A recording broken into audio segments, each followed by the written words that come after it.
पत्नी के रूप में। देखो भगवान सबसे प्रेम कर भी अलग अलग आ नहीं सकत। सुखा बन के आओ मां, हमारी जो मां है ना वो कौन है? वो भगवान है। क्यों? भगवान ही मां के रूप में हमसे प्रेम करने आता है। अच्छा भगवान सबको दंड देवे भी नहीं जा सकता अलग अलग, सो पत्नी बन के आ गो नहीं। कहा भाई जजमान हरो ठीक कह रहे हैं हम के नहीं? अब इन्हें मटकाओ मूल दद्दा हरो। अब सब देखने 5 दिन पूरे पर इतना रहने। अब तो सब सही है बिल्कुल। राम का और राम पत्नी को मतलब वही है पत्नी जो पति से रहे तनी तनी है? खूब खर्च करवावे मनी, है ना? और ये तो सब धर्म मूर्तियां बहनें बैठी हैं मेरी, जो गौशाला में आधे से ज्यादा तो ईमानदारी बताएं ये हमारी बहन जी हरे खींच ले आई तो मोरों को तो मोरे नहीं आउते भाभी हम जानत है पूरी। हाँ, आधे से ज्यादा हमारी बहनें खींच ले आई हैं तुम्हारों को कि चलो एक कर तुम्हें तो लगे ही देते, चलो तुम तो, चलो तुम तो। कछु तो गरे दबे के धरे दद्दा देखो गरे दबे के अबे दे कछु माता जी हर के चक्कर में। अच्छी बात है। पत्नी का यही मतलब है जो पति को पतन से बचाकर परमात्मा के रास्ते पे ले जाए, वो पत्नी है। श्री वृंदावन बिहारी लाल की। नारद जी को कथा बताई जा रही है। आत्मदेव, धुंधली, धुंधकारी और गोकर्ण। पर एक बात को ध्यान से सुनना, धुंधली ने जीवन भर दूसरे की बुराई की, दूसरे की निंदा की, चुगली की, दूसरों से जलती रही, पर उसकी भी मुक्ति हो गई। धुंधकारी कैसा व्यक्ति है? भागवत जी तो आप और हम पढ़ते रहे तो, स्नान दान क्रियाहीनम सब हस्तेन भोजनम। महीनों से स्नान न करत तो धुंधकारी, महीनों से। और जब स्नान न करे तो मंदिर जावे की आगे की तो बात ही खत्म कर दे। यहां तक लिखा है कि सब हस्तेन भोजनम, सबके हाथ पे रखा हुआ भोजन कर लेता था। अब सब पे रखा हुआ भोजन को हाथ पे कौन सा भोजन है? पिंडा। पिंडा इधरे जात मुर्दा के हाथ पे, ये मरघटा में जाके पिंडा खाया तो ये सौभाग्यवत जी में लिखो है। उसे कहीं भी गई जा बात कि कम से कम तुम अपनों ख्याल नहीं कर रहे तो बिल्कुल नहीं करो, पर तुम इतने योग्य पिता की संतान हो, कम से कम पिताजी को नाव बचा ले। बोले हमने कहा करो? बोले तुम मुर्दा के हाथ पे रखो, पिंडा खाया है। धुंधकारी बोलो कि पिंडा तो ठीक, हमें पैसा मिल जाए तो हम मुर्दा तक खा जाए। प्रेत बन गया। पर उसका उद्धार कैसे हुआ? उसका उद्धार हुआ गोकर्ण जी से। और गोकर्ण जी का जन्म कैसे हुआ? एक सन्यासी के द्वारा फल आत्मदेव को दिया गया। आत्मदेव जी ने वो फल दिया अपनी पतली धुंधली को, पर धुंधली ने नहीं खाया। वो फल उसने गैया मैया को खिला दिया और गैया के गर्भ से गोकर्ण जी का जन्म हुआ है।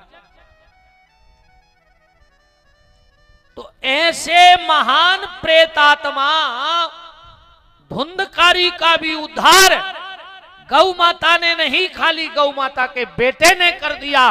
और जिस पे गौ माता की कृपा हो जाए उसका कोई पितर कभी अधोगति को प्राप्त हो ही नहीं सकता है।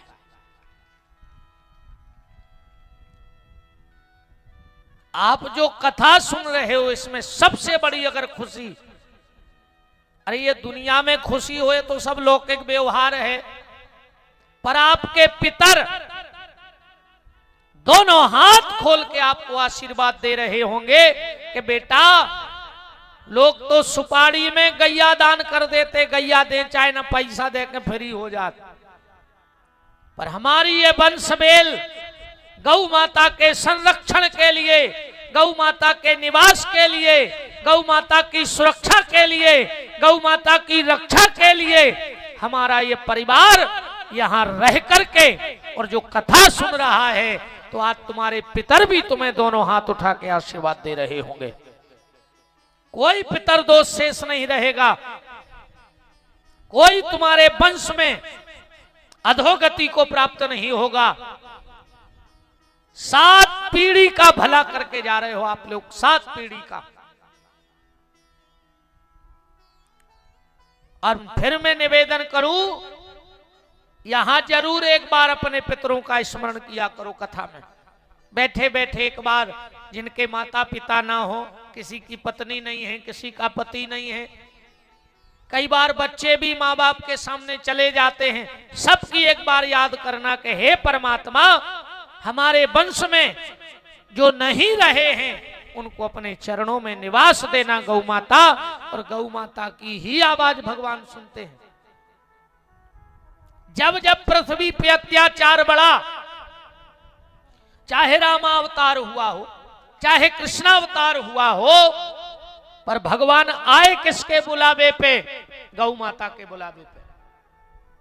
रामायण उठा के पढ़ो, पृथ्वी गैया का रूप लेके भगवान के पास गई।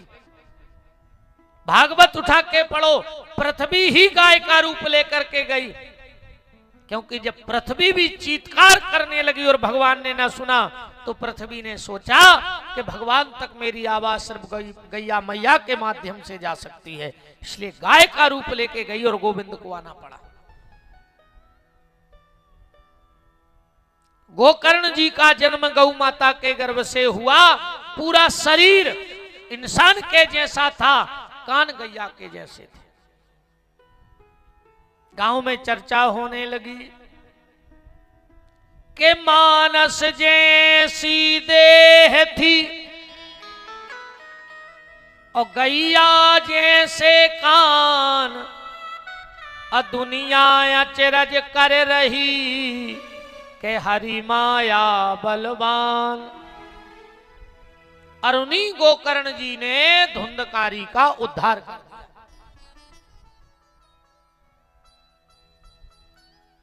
कथा के कुछ नियम बताए गए, कथा के नियम बताए गए। मैं आपको एक नियम बता दूं, सिर्फ भाव, ये सबसे बड़ा नियम है। भाव, अगर भाव है तो सारे नियम हैं, सारे व्रत हैं, सारे उपवास हैं, सारे तीर्थ हैं। क्योंकि भाव जब तक भीतर नहीं आएगा तो भीतर की शुद्धि होने वाली नहीं है। और जब तक भीतर की शुद्धि नहीं हुई है, तुम कछु करत रहियो। बात को ऐसे समझियो,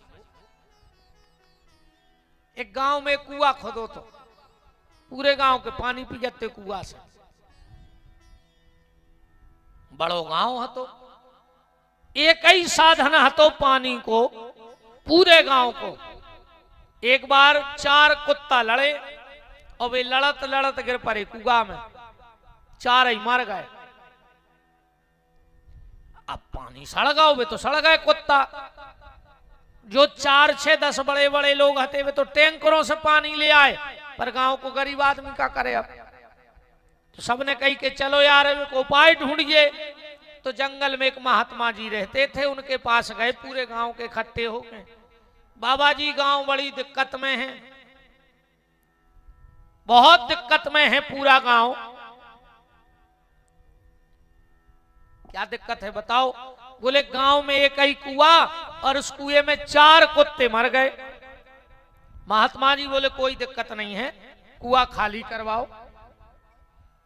उसमें एक टैंकर नर्मदा जल डालो, एक टैंकर गंगा जल डालो, गोमती चक्र को धो के उसका जल डालो, 9 कन्याओं को वहीं बिठा के पूजा करके उन 9 कन्याओं के चरे वो जल डाल दो, थोड़ा सा शंख का जल डाल दो, थोड़ा सा सालक राम जी के शान का जल डाल दो, और तुलसी पत्ता डाल दो और पंचपल्लव डाल दो, पानी पीने लगो। गांव के लोग आए, जो जो महात्मा ने कहा सब किया। 3 दिना बाद गांव के फिर पहुंचे, बोले महाराज जी आपने जो जो बताओ वो हमने सब करो, पर वो पानी की बास नहीं जा रहे। महात्मा जी बोले कारे कुत्ता निकारे थे कि नहीं? बोले बे नहीं निकारे, पानी खाली कर दो, गंगा जल डाल दो, नर्मदा जल डाल दो, सब कर दो। महात्मा बोले कुत्ता काहे नहीं फेंके? बोले तुमने बताई नहीं थी। अब बताओ कितना गंगा जल डाल दे, कितना तुलसी पत्ता डाल दे, जो बे सड़े कुत्ता ने निकार हो भीतर से। वो कुआ जान ने कहा है, वो जो मन यहाँ है वो कुआ, ये में खूब तुलसी खा रहा है, खूब कंठी पे रहे, खूब अब कुंभ सफर आए, हर पुणे नर्मदा जा रहा है, दान पुण्य कर रहा है, माला कर रहा है, पर जो भीतर वे 4 कुत्ता डरे हैं, काम, क्रोध, लोभ और मोह, इनको तो निकारो पहले। फिर गंगा जल असर कर है, फिर नर्मदा जल असर कर है, फिर तुलसी की माला असर कर है। अको भीतर जे कुत्ता डरे रहे तो तुम तो नर्मदा जल में डूबे रहो, पर वह दुर्गंध ने जे है जब तक भीतर से कुविचारों की, तब तक ये कुछ काम करने वाला नहीं है।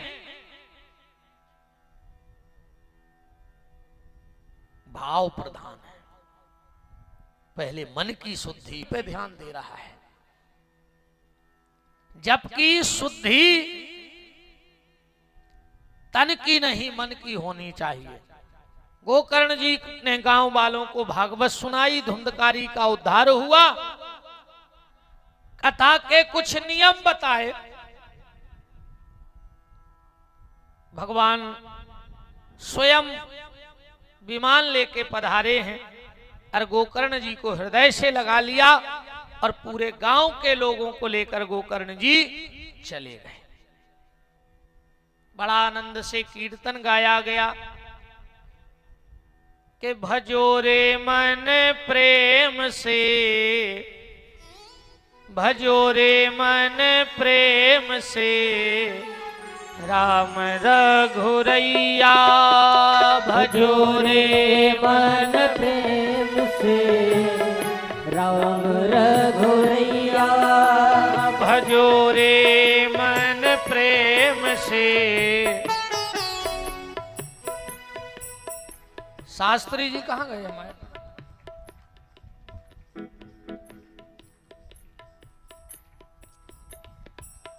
देवेश जी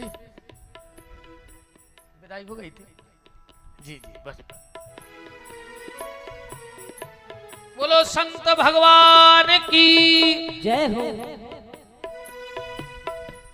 महाराज जी जब भी आप कीर्तन कराओ, बीच बीच में हमारे इन यजमानों की खबर करत रहियो, तो इनकी उपस्थिति हो जाए।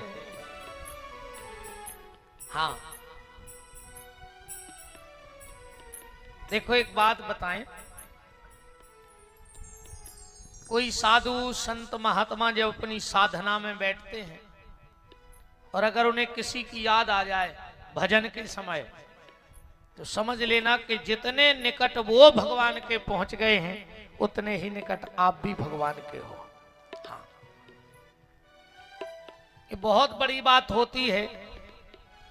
संत को दुनिया याद करती है, पर अगर संत किसी को याद कर ले, संतों को दुनिया चाहती है, पर अगर किसी को कोई संत चाह ले, तो समझ लेना कि तुम भगवान के बहुत सन्निकट पहुंच गए हो। भजो रे मन प्रेम से, राम रघुरैया। भजो रे मन प्रेम से, राम रघुरैया।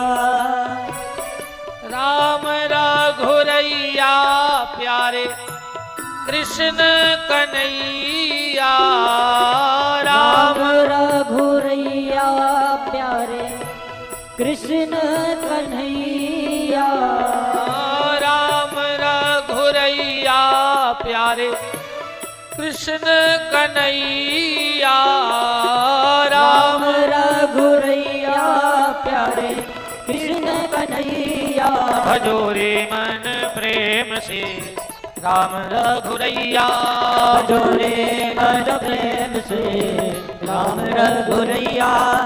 अरे बच्चा तना कोशिश और का हम बाबू उसके नहीं पा रहे तुमने अब भाई थप्पड़ी तो ठीक है ऐसे यहाँ पे तो इशारों में चलत चलो तना बोलत भी चलो बीच में हरि बोल राधे।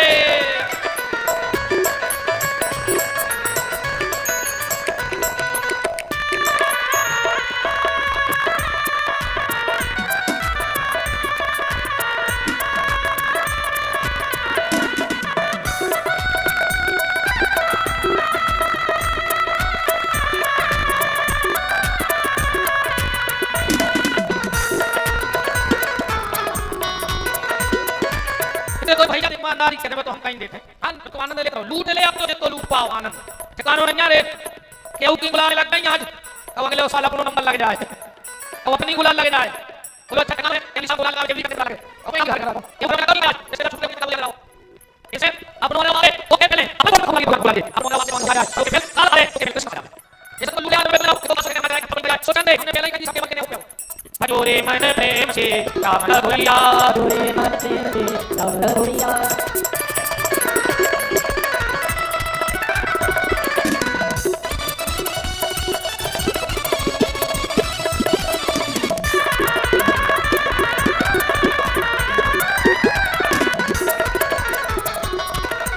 मेरे को आके सवेरी तर गई नाव चढ़ा के बटिया मेरे को आके सवेरी तर गई नाव चढ़ा के बटिया मेरे को आके सवेरी तर गई नाव चढ़ा के बटिया मेरे को आके सवेरी तर गई नाव चढ़ा के बटिया बिचड़ी को आके कर्मा कर गई बिचड़ी को आके कर्मा कर गई बन गई उनकी पैया भजोरे मन प्रेम से राम रघुरैया भजोरे मन प्रेम से राम रघुरैया भजोरे मन प्रेम से राम रघुरैया भजोरे मन प्रेम से राम रघुरैया।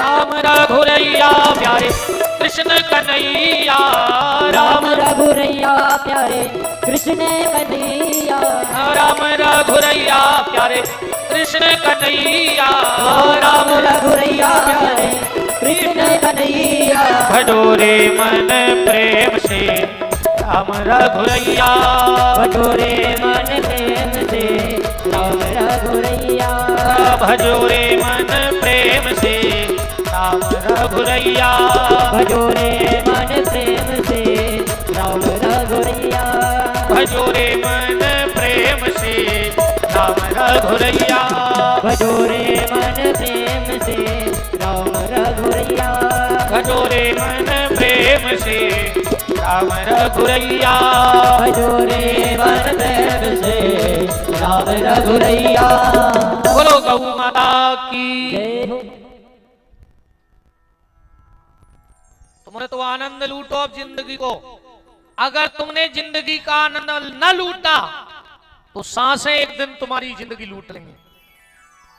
एक एक पल हम लोग मौत के करीब जा रहे हैं एक एक पल अब समय बहुत कम बचा है कोई भी सांस आखिरी हो सकती है आखिरी सांस निकले उसके पहले जीवन का आखिरी काम कर लो और वो है भगवान का भजन और आनंद ले लो इस जीवन का लूट लो तुम नहीं लूटोगे तो एक दिन तुम लुट जाओगे कुट जाओगे और आखिरी में मिट जाओगे हाथ में कुछ नहीं रहेगा इसलिए खूब आनंद लूटो जीवन का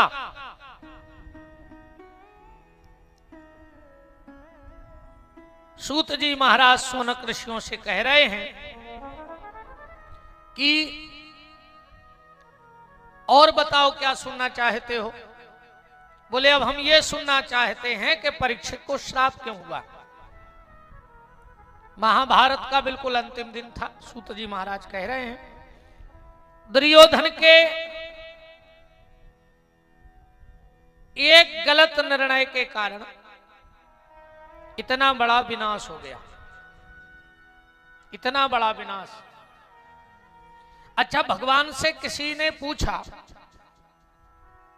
कि प्रभु जब आप वहां थे, आप तो महाभारत का युद्ध रोक सकते थे, आपके हाथ में तो सब कुछ था।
और महाभारत के युद्ध की तो बारी ना आती।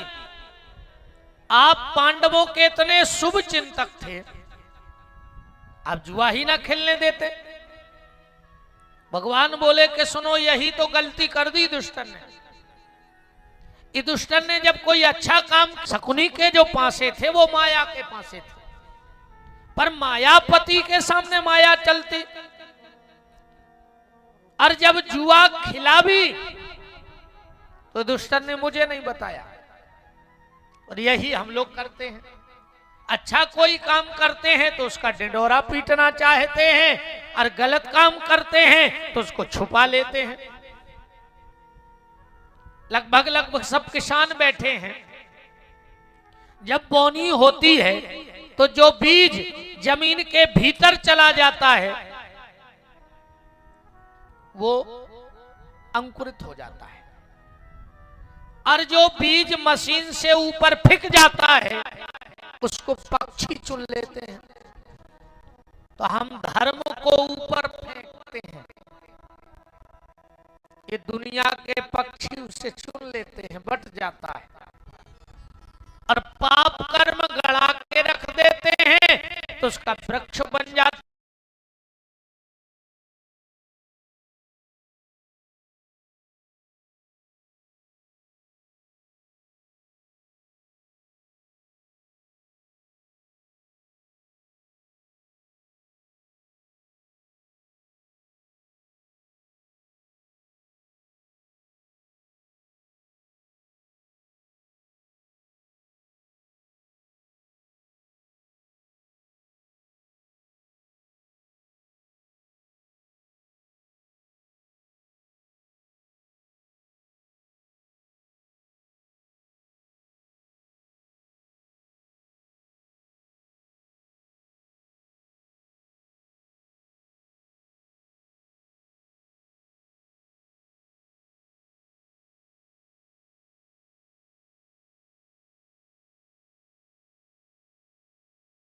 है और उसको काटना पड़ता है, मजबूरी है। फसल आ जाए तो काटो, कर्म किया है तो भोगो, और नहीं काटोगे तो वो फसल फिर वहीं की वहीं झड़ जाएगी और अगले बार कई गुना और आंगर होकर उगेगी। ऐसे ही अगर कर्म का भोग नहीं भोगोगे तो कई जन्मों तक भोगना पड़ेगा। तो दुर्योधन अरिदुष्टर की चर्चा में भगवान कह रहे कि दुष्टर ने यज्ञ किया, मुझे बुलाया, हर काम में मुझे आगे रखा क्योंकि वो वाही वाही वाला काम था, पर जुए में मुझसे दुराव कर दिया, किनारा काट लिया, और जिससे कृष्ण का किनारा हो जाए वो कभी संसार में तर ही नहीं सकता, वो तो डूब जाएगा। अरे बहती नदी में किनारा ना हो तो आदमी डूब जाए, फिर संसार में कृष्ण ना हो तो कैसे उबर जाए। उसके लिए तो भगवान की जरूरत है। एक शब्द पे महाभारत हो गया। द्रौपदी ने एक शब्द कह दिया, अंधों के अंधे होते हैं। दुर्योधन को वो बात मन में बैठ गई, इसलिए वाणी को बहुत सोच के बोलना चाहिए। हम किससे क्या बोल रहे हैं? अगर व्यक्ति को तीन चीजों का ज्ञान हो जाए, कहां बैठना है, कहां बोलना है और कहां चुप रहना है, वो व्यक्ति जिंदगी में कभी धोखा खा ही नहीं सकता। वो जिंदगी में कभी गर्दन नीची करके चलेगा ही नहीं। उसे इतना भर पता हो कि हमें बोलना कहां है और हमें चुप कहां रहना है और हमें बैठना कहां है। कहां जब बैठने का स्थान पता लग जाएगा तो जहां नहीं बैठना वहां सहज ही बात हो जाएगी।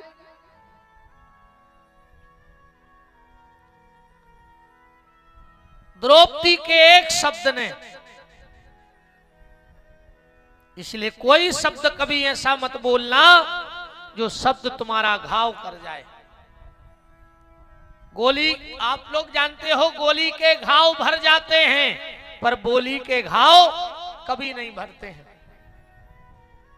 और भैया जब एक दिन यहां से जाना है तो प्रेम बांट के जाओ, प्रेम बांट के जाओ। तुम्हारे कारण, देखो कल मैंने एक बात कही थी कंस की। कंस की यही तो कमियां थी। क्या कमी थी कंस की? समझियो बात को। पांव पड़ने गया पिताजी के, जबकि कभी पिताजी के पैर नहीं छूता था। एक दिन पांव पड़ने गया, पिताजी की आंखों में आंसू आ गए कि बताओ जो दुष्ट हमारे पांव पड़ भी आओ। तुम में से भी कई दुष्ट बैठे हुए थे जो बाप से बैर बांधे हुए, अगर 7 दिन में कछु गड़ जाए और तुम बाप से बेर बांधे हो तो सबसे पहले तैसे जाके अपने बाप से माफी मांगियो। हमारा चैलेंज कहाओ, सबसे ज्यादा कृपा गौ माता की तुम्हारे ऊपर हो जाए, भगवान की। सबसे पहले अपने बाप के पांव परियो के पिताजी, अबे तक हम बहुत बड़ी गलती करत रहे, अब ने हुई हमसे गलती।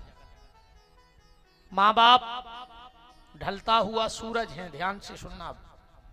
हमारे जिन जिन के भी माँ बाप हैं अब ढलता हुआ सूरज है, कभी भी ढल जाएंगे। और कुंभेर बंदे में बाप मर गओ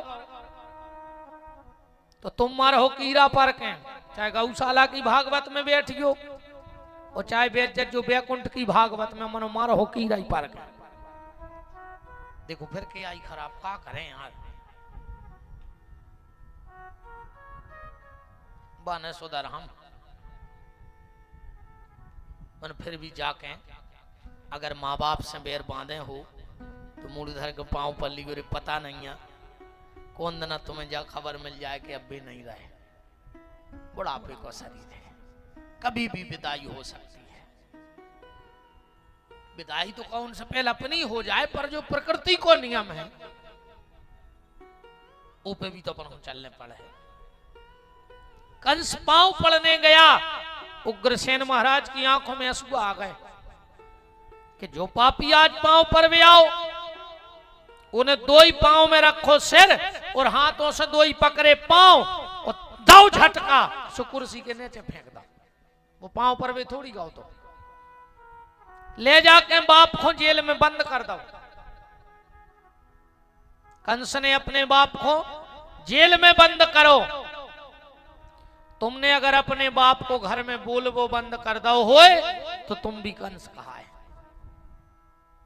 कंस ने जेल में बंद करो, और अगर तुमने बाप को घर में बोलबो बंद कर दो होए, तुम्हारे मारे अब तुम्हारे बाप ने बोल पात होए तो समझ लियो तुम भी कंस ही आओ। कंस के घर में सिर्फ बुराई थी। कंस ने कभी अच्छाई इकट्ठी नहीं की जीवन में। मुष्टिक, चाणूर, सल, तोसल, खर, दूषण, ये दुनिया भर के पूतना, अघासुर, बकासुर, मुष्टिक, चाणूर, दुष्ट ही दुष्ट खट्टे करे। अकु तुम्हारे घरे भी ऐसा ही आत हुए, दारूखोर, गंजेड़ी, मांस खावे वारे। अगर तुम्हारी इनसे दोस्ती होए तो तुम भी कंस ही कहा है। दोस्ती भी बहुत सोच समझ के करो चाहिए आज के समय में। हर परिवार से न जुड़ो, हर परिवार तुम्हारे लायक नहीं है। अगर किसी के परिवार में मांस बन रहा है, तुम्हारा घरोबा है, तो उसे त्याग दो। अगर कोई दारूखोर मित्र है उसे त्याग दो, क्योंकि सत्संग का असर इतने जल्दी नहीं पड़ता जितना कुसंग का असर जल्दी पड़ जाता है। अगर तुम्हारी भी दोस्ती ऐसे लोगों से है, त्याग दो। कंस के घर में एक चीज रोज गिरती थी, अगर तुम्हारे घर में भी गिर रही है तो भी तुम कंस हो। कंस के घर में उसकी बहन देवकी के आंख से आंसू रोज गिरते थे। अगर तुम्हारे घर में तुम्हारे कारण तुम्हारी पत्नी रो रही है, तुम्हारी माँ रो रही है, तुम्हारी बहन रो रही है, तुम्हारी बेटी रो रही है, तो तुम भी कंस हो। तुम्हारे कारण घर में किसी को आंसू न आए, और अगर तुम्हारे लिए आंसू आ गए तो तुम्हारा जीवन धन्य हो गया। तुम्हारे लिए दुनिया रोए पर तुम्हारे कारण दुनिया ना रोए। तुम्हारे लिए तो दुनिया रोए पर तुम्हारे कारण। देखो, अच्छाई बुराई में इतना अंतर है। कितने लोग बैठो, एक बात बताओ, राम जी का जन्म किस दिन है? बताओ, किस किस को पता है?